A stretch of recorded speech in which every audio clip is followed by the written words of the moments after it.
Hi friends, welcome back to my channel queen bees. பெண்கள் வெளியே எங்கேயாவது தனியாக சென்றால் பாதுகாப்பாக வீடு திரும்ப என்னெல்லாம் செய்யலாம் அப்படின்னு சொல்லிட்டு இந்த வீடியோவில் பார்க்கலாம். அதாவது பெண்களை நம்பக்கூடிய காலம் இது கிடையாது. அதனால் எங்கேயாட்டு நம்ம தனியாக எங்கேயாட்டு பயணம் பண்ணுறோம் அப்படின்னு சொன்னால் நம்ம வீட்டுக்கு பாதுகாப்பாக வர்றதுக்கு நம்ம என்னெல்லாம் ஃபாலோ பண்ணலாம் அப்படின்னு சொல்லி பார்க்கலாம். ட்ரெயின்லேயோ பஸ்லேயோ நம்ம போகிறோன்னு வைங்களேன். அப்படி போகும்போது நம்ம தனியாக போகிறோம், நைட்டு இப்போ இன்றைக்கி நைட்டு ஏறி நாளைக்கு மதியம் இறங்கணும் அப்படின்னு சொல்லிட்டு இப்போ உள்ள காலகட்டத்தில் வெளியூர் பயணங்கள் அதிகமாக இருக்குது. அதனால் போகிறோன்னு வைங்களேன். அப்படி போகும்போது நம்ம கூட யாரோ ஒருத்தங்க, நம்ம அப்பாவோ நம்ம வீட்டுக்காரரோ கூட வர மாதிரி நம்மளோட இருக்கணும். நம்மளோட ஒரு பேச்சுவார்த்தைகள் யாரோ நம்ம கூட வந்திருக்காங்க அப்படிங்கிற மாதிரி, இப்போ சீக்கிரம் வாங்கிடுவாங்க, எங்கே நிற்கிங்க அப்படின்னு சொல்லி, இல்லை அடுத்த ஸ்டேஷனில் ஏற போகிற மாதிரியோ அப்படி நம்ம தனியாக இருக்கிற மாதிரி பக்கத்தில் காட்டிக்கிடக்கூடாது. அதுக்கப்புறம் அப்படி நீங்கள் தனியாக பயணம் பண்ணும்போது உங்களோட லொக்கேஷனை உங்கள் வீட்டில் இருக்கிறவங்களுக்கு அடிக்கடி ஷேர் பண்ணுங்கள். இப்போ நம்ம இங்கே நான் வந்துட்டுருக்கேன்னு அடிக்கடி உங்களோட லொக்கேஷனை ஃபோனில் அடிக்கடி உங்கள் வீட்டில் இருக்கிறவங்கக்கிட்ட ஷேர் பண்ணிகிட்டே இருங்க. அது உங்களுக்கு எதுவும் பிரச்சனைனாலோ உங்களுக்கு எதுவும் பாதிப்புனாலோ அது கண்டிப்பாக ஹெல்ப் பண்ணும். நொயின்னு ஃபோன் வச்சிட்ருக்காங்கன்னு நினைக்காதீங்க. வீட்டில் உள்ளவங்க எங்கேனா போய்கிட்டு இருக்கேன், எங்கேனா வந்துட்டுருக்கேன்னு கேட்குறத தொந்தரவாக நினைக்காதீங்க. அதனால் உங்களோட லொக்கேஷனை அடிக்கடி உங்கள் வீட்டில் இருக்கிறவங்கக்கிட்ட ஷேர் பண்ணுங்கள்.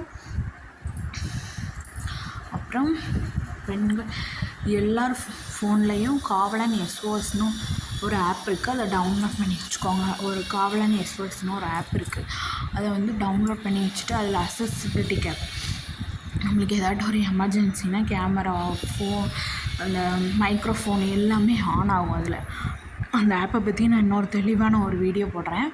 ஆனால் இந்த ஆப் எல்லாரோட ஃபோன்லேயும், லேடிஸ் எல்லாரோட ஃபோன்லேயும் இருக்க வேண்டிய ஆப் தான். அதுக்கப்புறம் பக்கத்தில் இருக்கிறவங்கக்கிட்ட எதுவும் உணவுப் பொருட்களை பரிமாறிக்கொள்ளக்கூடாது. அப்புறம் பக்கத்தில் இருக்கிறவங்கக்கிட்ட எது சாப்பாடோ, நம்ம கொண்டு வந்து சாப்பாடு அவங்கக்கிட்ட கொடுக்குறதோ, அவங்கக்கிட்ட எதுவும் வாங்கி சாப்பிட்றதோ, இந்த மாதிரி பழக்கத்தை வச்சுக்கிடக்கூடாது. யார் நல்லவங்க யார் கெட்டவங்கன்னு இந்த காலத்தில் கண்டுபிடிக்க முடியாது. பெண்களுக்கு எதிரியாக நிறைய விஷயத்தில் நடந்துக்கிடுதாங்க. நிறைய அசம்பாவிதம் நடக்கிறதுக்கு பெண்களே காரணம் இருக்காங்க. அதனால் பக்கத்தில் இருக்கிறவங்கக்கிட்ட எந்த சாப்பாடை வாங்கி சாப்பிடக்கூடாது. அதுக்கப்புறம் தலைவலிக்கு அப்படின்னு சொல்லிட்டு மருந்தோ மாத்திரையோ எதுவுமே, ஒரு தைலமோ எதுவுமே பக்கத்தில் இருக்கிறவங்கக்கிட்ட வாங்காதீங்க, ஷேர் பண்ணிக்கிடாதீங்க.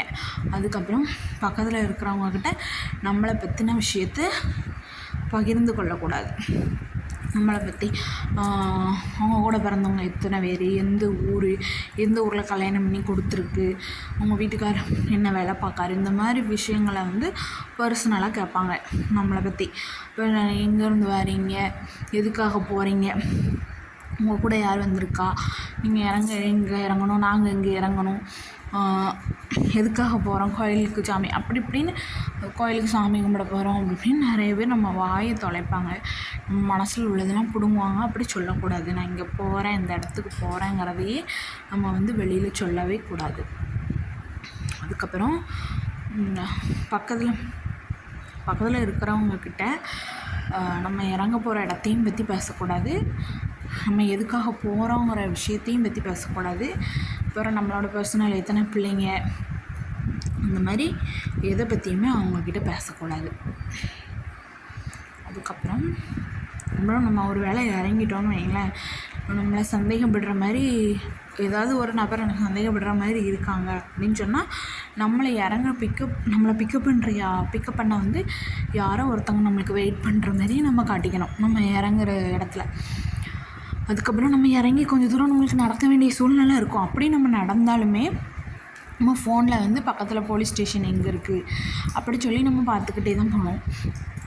நம்ம அப்பாவோ நம்ம வீட்டுக்காரோ போலீஸுங்கிற மாதிரி நம்மளுக்கு அப்படி ஒரு சந்தேகமான நபர் நம்மளை ஃபாலோ பண்ணுற மாதிரியோ ஏதோ ஒரு தோணுச்சுன்னா நம்ம அப்பாவோ நம்ம வீட்டுக்கார் வந்து போலீஸுங்கிற மாதிரி நம்ம காட்டிக்கணும். டியூட்டி முடிஞ்சிட்டா நீங்கள் எங்கேன்னு வந்துட்டுருக்கீங்க, நாங்கள் உங்கள் ஸ்டேஷன் கிட்டே வந்துக்கிட்டு இருக்கேன் அப்படிங்கிற மாதிரி நீங்கள் காட்டிக்கணும். இப்போ வந்து நிறைய போலீஸ் பாதுகாப்பு எல்லாமே இருக்குது. அப்படி இருந்துமே நிறைய பாதுகாப்பற்ற சூழ்நிலை நடக்குது பெண்களுக்கு. அதனால தான் இந்த வீடியோ.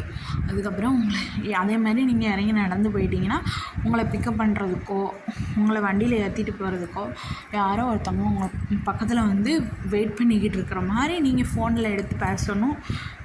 இல்லை ஒரு பாத்ரூம் வாஷ்லையும் எங்கேயோ நீங்கள் ஒரு பொது எழுவதுவான இடம் இருந்தால் கூட அதுக்குள்ளே நீங்கள் நுழைஞ்சிடலாம். சூப்பர் மார்க்கெட்டோ எதுவோ இருந்தாலுமே நீங்கள் அதுக்குள்ளே போய் உங்களை காப்பாற்றிக்கிடலாம். ஏன்னா இப்போ உள்ள காலகட்டத்தில் வந்து பெண்களுக்கு எதிரான செயல்களுக்கு பெண்களே துணையாக இருக்காங்க. பொண்ணை கூட்டி போய் எங்கேயாவது விட்டுருந்தாங்க அதனால் நிறைய பிரச்சனை நடக்குது. அதனால் நம்ம வந்து வெளியே எங்கேயாட்டு தனியாக போனால் நம்மளோட பாதுகாப்பு வந்து நம்ம கையில் தான். அந்த நம்மளோட பாதுகாப்புக்கு நம்ம தான் பொறுப்பு. அதனால் இந்த மாதிரி விஷயத்தெல்லாம் ஃபாலோ பண்ணிக்கோங்க. அப்புறம் இன்னும் இது சம்மந்தமான நிறைய விஷயத்தெல்லாம் தெரிஞ்சுக்கிறதுக்கு என்னோடய சேனலை சப்ஸ்கிரைப் பண்ணிக்கோங்க.